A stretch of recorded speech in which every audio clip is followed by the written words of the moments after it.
Ciao. Salut à tous et bienvenue sur cinésérie.com. Aujourd'hui, nous sommes réunis pour vous parler de Avengers Endgame. Je crois qu'on peut dire que c'était le film le plus attendu de cette décennie, le film de super-héros le plus attendu de l'histoire. Donc nous sommes le 23 avril, nous avons vu le film il y a quelques heures et on va vous donner notre ressenti.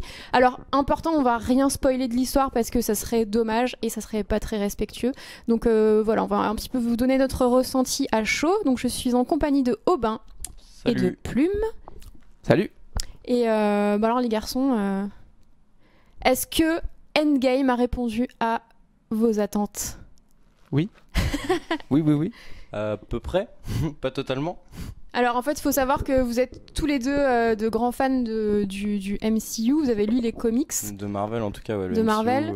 Bon, moi un peu Plus ou moins. moins. Hein. J'ai une connaissance qui est un peu moindre, mais j'ai quelques bases. Donc parce que alors, Mais j'ai vu les 21 autres avant. Ouais, voilà, Ah, c'est voilà. ça. Ouais, on a vu. Parce que moi, je suis pas très fan de Marvel. J'ai vu les films, j'ai adoré Infinity War. Et en fait, je pense que je me suis dit pendant le film, je suis pas forcément le public visé, mais je pense que si j'étais fan de Marvel, ça aurait été le film ultime. Pour moi, ça aurait été, si j'avais été fan, je me serais dit c'est le meilleur film de ma vie, quoi, en fait. C'est le film que j'attendais, c'est la conclusion parfaite de ces 11 ans de MCU. Est-ce que c'est le cas pour vous ? À mon sens, oui. À mon sens, c'est la conclusion parfaite pour cet arc de 11 ans. Enfin, moi, je sais pas. Je crois pas que dans le cinéma, on a eu beaucoup d'acheminement comme ça en autant de films pour amener à un seul et dernier film comme celui-ci, même si Infinity War faisait la première partie. Je trouve que celui-ci vraiment réussit complètement à bonifier tout ce qui a été fait auparavant, à ramener un petit peu des éléments du passé, des références, certaines qui sont très très drôles, très très bien amenées, et à finir finalement avec cette histoire de gemme de l'infini qui a traîné quand même depuis depuis plus de 10 ans, quoi. Je sais plus dans lequel c'était le premier, c'était dans Thor ou dans Captain America. C'est dans Captain America, hein, le premier. Le poil, c'est vrai, Ouais. dans le premier Captain. Bah moi je pense que j'avais trop d'attentes en fait. Tout simplement, j'avais comme tu dis, c'est l'apothéose de la conclusion des 11 ans et j'avais tellement d'attentes que j'attendais peut-être le film venu de l'espace, mais je l'ai pas forcément eu. C'est bien, hein, clairement c'est un bon film, mais je trouve que les ressorts émotionnels fonctionnent pas forcément toujours. Il y a encore, il y a toujours les mêmes défauts en fait. C'est l'humour est peut-être un peu trop omniprésent par rapport au côté dramatique. C'est très drôle. J'étais hyper surprise. Par rapport à Infinity War, c'est beaucoup plus drôle. J'ai trouvé Infinity War beaucoup plus prenant en fait. Au niveau des ressorts émotionnels, Infinity War à la fin, j'avais pris une énorme claque. J'étais triste, les personnages étaient partis en fumée, etc. Là, je trouve que c'est moins impactant en fait. Et quand ça s'appelle Endgame et que c'est censé être la conclusion de 11 ans de cinéma Marvel. Je pense que ça manque un tout petit peu d'impact. En tout cas, c'est mon ressenti perso. Je trouve pas justement de l'impact. Enfin, à entendre ce qui se passait dans la salle et à plusieurs moments, on va dire bien choisis du film, où on l'entendait comme ça. Je me dis qu'il y a quand même des trucs qui fonctionnent. Mais après, je comprends le point de vue dans le sens où tu sais que c'est un film qui est calibré. Ça. Tu sais que les frères Russo, qui sont des bons cinéastes, qui en plus ont la machine Disney derrière, ont Kevin Feige ou Feige, je crois. juste derrière pour superviser tout ça. Tu sais que de toute façon, le truc il est réglé comme du papier à musique pour te dire, tiens, à tel moment on va faire ceci, à tel moment on va mettre tel personnage, à tel moment on va faire un truc pour que les gens chialent dans la salle, à un autre moment il faut que les gens ils fassent wouh comme ça. Le calibrage c'est pas forcément négatif, je pense que les films ils fonctionnent grâce à ça et au final il y a pas mal de surprises. Je trouve qu'il y a des traitements des personnages qui sont super inattendus, notamment sur les Avengers de base. Enfin on va pas spoiler ça, mais il y a vraiment des surprises sur les personnages et je trouve que le défaut vient pas forcément de l'écriture, parce que si on prend l'écriture de l'ensemble du film, la fin fonctionne, tous les éléments fonctionnent, mais je trouve que c'est la réalisation qui manque de souffle vraiment. Infinity War, il y avait ce souffle que j'ai pas retrouvé en fait. Et ça doit être certainement perso parce que comme tu dis dans la salle, les gens ont bien réagi à ce qui se passait.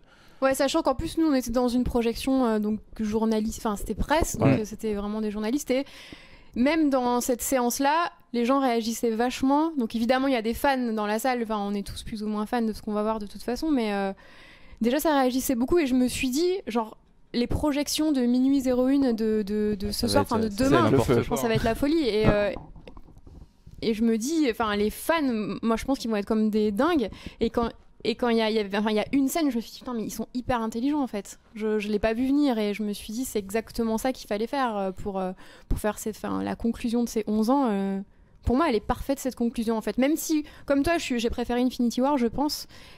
Mais j'ai pas été déçue et ouais pour moi ils ont fait la conclusion vraiment parfaite de ce qu'il fallait faire. Non, mais surtout ce que il y a plein de défauts, on est d'accord. Mais pour moi c'est un film pour les fans, ça leur est dédié et c'est... Moi ce que j'ai vraiment apprécié c'est qu'ils ont pris de l'ambiance, de l'atmosphère et même de la construction de chacun des autres films du MCU qu'ils ont fait auparavant. Pour ne citer qu'un personnage qu'on n'avait pas vu dans le précédent et qui là réapparaît, Ant-Man en l'occurrence, ils ont pris beaucoup de Ant-Man. Ant-Man c'est une réussite en même temps dans le film. Moi je trouve que c'est une des énormes réussites du film. Ah ouais complètement. Ce qu'il apporte lui déjà de base, Paul Rudd en tant qu'acteur c'est toujours parfait. De toute façon lui il peut jouer dans n'importe quoi, ça marchera à chaque fois.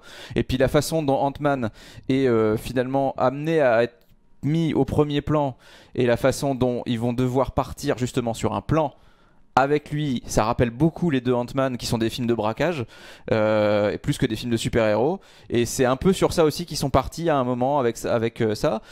Bon, Thor, ça on reste dans la bouffonnerie, malheureusement et heureusement, j'ai envie de dire, parce que c'est une question de goût, quoi. Voilà, c'est une question de point de vue. Mais ça détonne avec Infinity War, parce qu'à la fin d'Infinity War, il était quand même le héros badass qui vient sauver tout le monde. Ah bah il redevenait un dieu. Et là, on le retrouve assez étonnant, enfin vous verrez, mais assez étonnant. Puis c'est le retour de Hulk aussi. C'est ça qui est bien. Ouais. Le retour de Hulk, pas forcément ce qu'on voulait, mais c'est quand même le retour de Hulk aussi au passage. Et puis tous les personnages ont chacun leur truc. Ouais, même si je pense que l'accent a été plus mis sur Captain America. Captain America et sur les Avengers de base. Ouais. Je pense que c'était aussi un hommage parce que ça a commencé avec eux et voilà, là on finit aussi avec eux. Non, moi je trouve, voilà. Donc ça pour les côtés positifs, mais les côtés négatifs, c'est aussi que je trouve que Thanos a énormément perdu en charisme. Par rapport au film précédent, on le voit moins. Infinity War c'était son film. Mais c'est passé du méchant vraiment innovant et super imposant d'Infinity War à un méchant un peu plus banal quoi. C'est pas son film. Pour moi Infinity War c'était son film, c'était sur Thanos. Ça n'empêche que ton personnage, même si c'est pas sur lui, n'est pas obligé de. Mais moi aussi j'ai préféré son arc aussi dans Infinity War. Le personnage forcément change un peu, il est un peu différent de ce qu'il était dans le précédent, il a un peu donné tout ce qu'il avait à donner finalement, donc on peut pas vraiment refaire de Thanos ce qu'il a été auparavant, mais après la menace elle est toujours bien costaud et la dernière demi-heure avec notamment une bataille qui est sur-épique, enfin à mon sens, je trouve que ça lui redonne un petit peu la grandeur justement qui perd assez rapidement dans le film, on peut le dire. Ouais, il perd. En même temps, on part pas du même postulat. Dans Infinity War, c'était sa quête. La menace, Là, il a eu ce qu'il a voulu, donc on le retrouve après. Enfin, donc c'est un petit peu normal en même temps qu'il ait perdu un peu son côté dramatique, puisqu'il est plus dans cette quête-là. En fait, lui, il a accompli ce qu'il avait à faire. Il est passé à autre chose. Donc je pense que c'est aussi normal qu'on n'ait pas cette profondeur qu'on avait déjà, parce qu'il a accompli sa tâche. Maintenant il est passé à autre chose quoi. Ouais. Après la bataille finale elle est épique mais je pense qu'elle on n'a jamais vu autant de personnages réunis, ça c'est sûr. C'est quand même la bataille de New York à côté c'est presque une cour de récré quoi. Et là tu sais dans quelques jours il va y avoir une bataille dans Game of Thrones. Mais je me dis mais comment je vais être devant maintenant que j'ai vu ça quoi. C'est en termes d'échelle elle est incroyable, en termes de nombre de personnages qu'il y a à l'intérieur elle est incroyable.